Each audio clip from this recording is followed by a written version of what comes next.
আমার 15 বছর ক্যারিয়ারে বলা হয়েছে যে আমি 15 বছর ক্যারিয়ারে আমি 27,000 টাকার শাড়ি আত্মসাৎ করেছি বা প্রতারণা করেছি, ডেফিনেটলি আই ডিডন্ট ডু, মানে আমি এরকম কিছুই করিনি, আমার এরকম কিছুই করা হয়নি।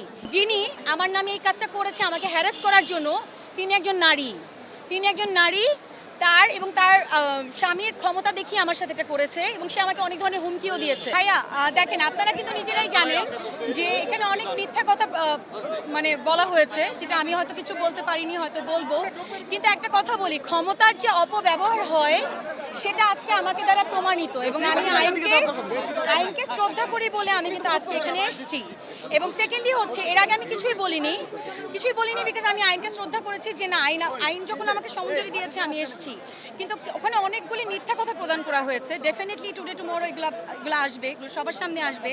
বাট আমি আমার জায়গায়, যেটা আমার উপরে আমার 15 বছর ক্যারিয়ারে বলা হয়েছে যে আমি 15 বছর ক্যারিয়ারে আমি 27,000 টাকার শাড়ি আত্মসাৎ করেছি বা প্রতারণা করেছি, ডেফিনেটলি আই ডিডন্ট ডু, মানে আমি এরকম কিছুই করিনি, আমার এরকম কিছুই করা হয়নি।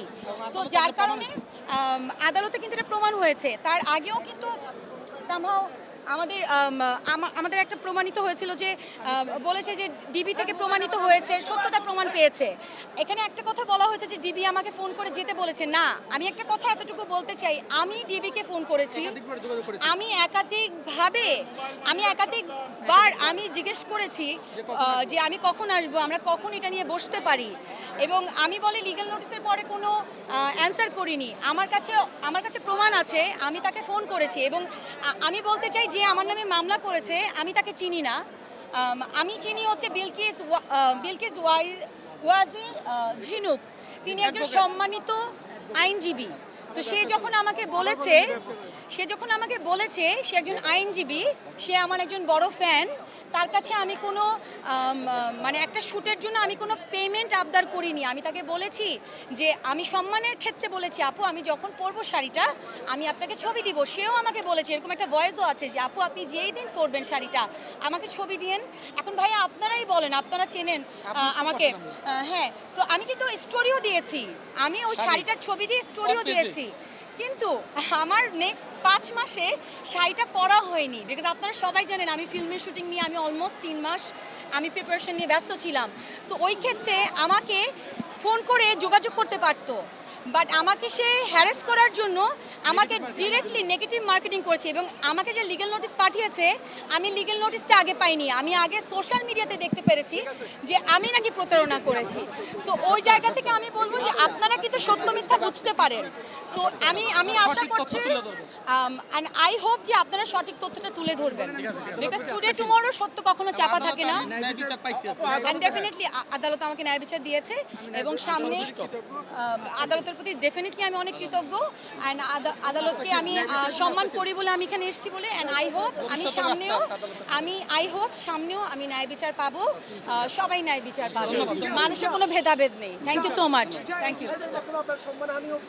আমার অনেক সম্মানহানি হয়েছে। আমি একটা কথা বলতে চাই আজকে, যিনি আমার নামে এই কাজটা করেছে আমাকে হ্যারাস করার জন্য, তিনি একজন নারী, তার এবং তার স্বামীর ক্ষমতা দেখিয়ে আমার সাথে এটা করেছে এবং সে আমাকে অনেক ধরনের হুমকিও দিয়েছে। সেগুলো আমি সামনে হয়তো প্রদান করব, আপনাদের সামনে জানাবো। কিন্তু একটা কথা বলতে চাই যে তারও একটা মেয়ে আছে। আজকে আমি 27,000 টাকা একটা শাড়ির জন্য আমি নাকি আত্মসাৎ করেছি, আমি 15 বছরের আমার ক্যারিয়ার, এটা আসলে কারো কিন্তু কাম্য না যে আমি একটা শাড়ির জন্য আদালতে আসবো, তাই না ভাইয়া? সো আমার কাছে মনে হয় তারও একটা মেয়ে আছে, তারও একটা জীবন আছে, সেও একজন নারী। সো এই জায়গা থেকে আসলে কারোর জন্যই কাম্য না, আর কেউ যাতে এভাবে হ্যারাস না করে অ্যান্ড আমরা যাতে আইনের একটা ন্যায় বিচার পাই, এটাই আমার কাম্য থাকবে। Thank you so much. আল্লাহ হাফেজ। দেখা যাক ইনশাআল্লাহ। বাট আমি ন্যায় বিচার চাই ইনশাআল্লাহ। আল্লাহ হাফেজ। যেমনটি আসলে আমরা বলছিলাম যে তিশা আসলে কথা বলেছেন এবং তিশা কথা বলে আসলে যেমনটি জানিয়েছেন যে তিনি আদালতের প্রতি বিশ্বাস রেখেছিলেন এবং আদালতের প্রতি তিনি বিশ্বাস রেখেছিলেন এবং সেই বিশ্বাসে তিনি ফল পেয়েছেন সেই বিষয়টি কিন্তু তিনি বলছেন। এর পাশাপাশি আরেকটি বিষয় আমি যদি জানিয়ে রাখি যে আসলে আজকে আদালতে হাজির হওয়ার পরে তিশাকে জুয়েল রানা যে মেট্রোপলিটন ম্যাজিস্ট্রেট জুয়েল রানা যে আদালত তাকে জামিন দিয়েছে এবং তিনি এই রায়ে তিনি আসলে এই আদেশের পর তিনি সন্তুষ্ট এবং তিনি যেমনটি বলছেন যে আসলে এই যে রায়টি আসলে আমরা একটু আগে তিনি আসলে কথা বলে এখান থেকে বের হয়েছেন এবং তিনি বলছেন যে তাকে উদ্দেশ্য করে আসলে একটি উদ্দেশ্য প্রণোদিতভাবে ২৭,৮০০ টাকার যে মামলা অর্থাৎ শাড়ি প্রতারণা যে মামলা সেই মামলা কারণে কিন্তু আসলে তাকে আজকে আদালত আসতে হয়েছে। এটি তার জন্য সম্মানহানির বিষয় তিনি কিন্তু বলছেন এবং এই কারণে তিনি বলছেন যে এই ধরনের আসলে উদ্দেশ্য প্রণোদিত মামলার কারণে তিনি যে সম্মানহানি হচ্ছে এটি যেন আর কারোর সাথে না ঘটে সেই বিষয়টি বলছে এবং তাকে আমি প্রশ্ন করেছিলাম যে এই যে তার সম্মানহানি যে বিষয়টি তিনি বলছেন সেটি যিনি করছেন তার বিরুদ্ধে কোনো আইনগত ব্যবস্থা নেবেন কিনা। তিনি যেমনটি বলছেন যে তিনি আসলে পরবর্তীতে আসলে তার আইনজীবীর সাথে কথা বলে তিনি এই ধরনের একটা পদক্ষেপ নিতে পারেন বলে তিনি জানিয়েছেন। এর পাশাপাশি আমি যদি জানিয়ে রাখি যে বাদী পক্ষের যে আইনজীবী তিনি যেমনটি বলছেন যে তিশার বিরুদ্ধে যে অভিযোগটি উঠেছে তিনি যে ২৭,৮০০ টাকা মূল্যের যে শাড়ি নিয়ে আসলে তিনি যে বিজ্ঞাপন কিংবা আসলে মূল্য পরিশোধের যে বিষয়টি তিনি সেটি করেননি সেই বিষয়টি কিন্তু তিনি বলেছেন। আমরা একটু আইনজীবীর সাথে একটু আবার কথা বলবো।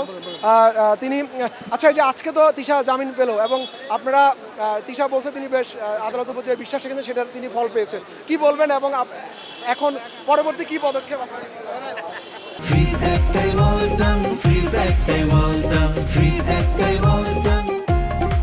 আসলে এরা যেই অভিযোগটা আনছিল, মামলায় যে অভিযোগ এনেছে সেটা হলো যে উনি প্রথমে একটা ওনার যে আপুনিয়া পেজে উনি শাড়ি দেখতে পেলে শাড়ি ক্রয় করার জন্য উনি অফার দিছিল, কিন্তু ওই আপুনিয়ারাই উল্টা তারা অফার দিছে যে এই শাড়িটা তারা গিফট করবে, তারা একটা আপলোড দিয়ে একটা তাদের মেনশন করার জন্য তাদের পেজে। তো ওইটা কিন্তু উনি করেছে, আজকে কিন্তু বিজ্ঞ আদালতে দেখেছে উনি ওই যে শাড়িটার যেটা যা করার কথা ছিল চুক্তি মোতাবেক ওই চুক্তি মোতাবেক কথা মতো আর কি যে স্টোরিতে উনি দিয়েছে এবং মেনশনও করেছে। তারপরেও যেহেতু আইনজীবী রিকোয়েস্ট করছে ছবি মানে শাড়ি পরে একটা আপলোড দিতে হবে, সেইটাও উনি কিন্তু সম্মত হয়েছে যে আমি আমার সময় সুযোগ মোতাবেক আমি এটা দিব, কিন্তু উনি ব্যস্ততা থাকার কারণে সেটা হয়তো দিতে পারে না, বলছিল দিবে সময় সুযোগ মোতাবেক। নির্দিষ্ট কিন্তু কোনো সময়ের কথা বলা ছিল না যে এতদিনের মধ্যে আমি শাড়ি পরে আপলোড দিব, প্রমোশন দিব, বলা ছিল না। তো এর মধ্যেই তারা একটা মানে নেগেটিভ প্রচার করার জন্য তিশার বিষয়ে তারা তড়িঘড়ি করে আইসা এই মামলাটা করেছেন। তিশার মতো জনপ্রিয় একজন অভিনেত্রী আসলে তার জন্য এটা সম্মানহানিকর তিনি বলছিলেন, এই বিষয়টাকে আসলে আপনি আইনজীবী হিসেবে কিভাবে? আসলে আদালতে আসলেই যে সম্মানহানি তা না, আইনের প্রতি শ্রদ্ধাশীল উনি আসছে।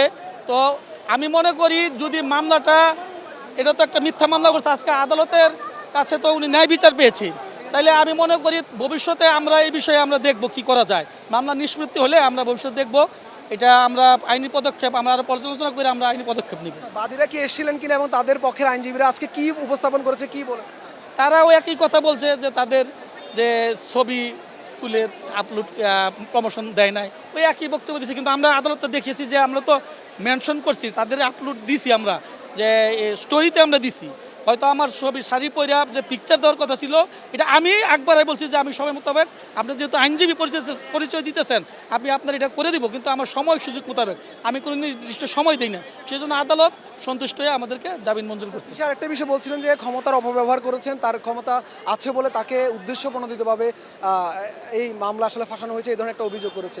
আসলে এই বিষয়টা ক্ষমতার অপব্যবহার বলতে আসলে কি? ক্ষমতার এই বিষয়ে আমি কমেন্টস নাই করি। হ্যাঁ, এই বিষয়ে ক্ষমতার অপব্যবহার বলতে ওই যে শাড়ির যে আপনিয়া গ্রুপের যে মহিলা যে আমাদের বদ্ধ অ্যাডভোকেট সাহেবের হাজব্যান্ড হয়তো কোনো উচ্চ পর্যায়ে আছে, ওইটা হয়তো বলতে চেয়েছেন। আচ্ছা, পরবর্তী কি পদক্ষেপ নিচ্ছেন? আমরা তো জামিন আছি, আমরা পরবর্তীতে মামলা ট্রায়াল করে যাবে, ওইখানে আমরা ডিসচার্জ চাবো, অব্যাহতি চাবো। আশা করি ইনশাল্লাহ আমরা অব্যাহতি পাবো। ধন্যবাদ।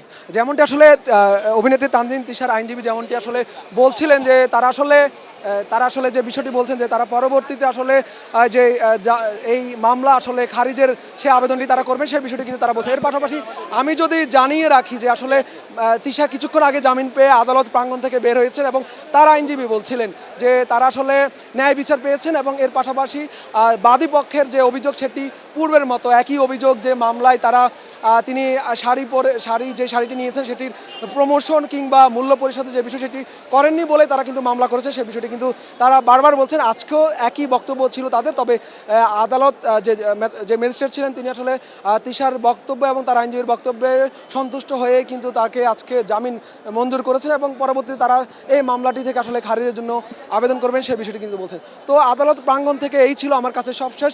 পরবর্তীতে আরও নতুন কোনো তথ্য থাকলে আমরা জানানোর চেষ্টা করব।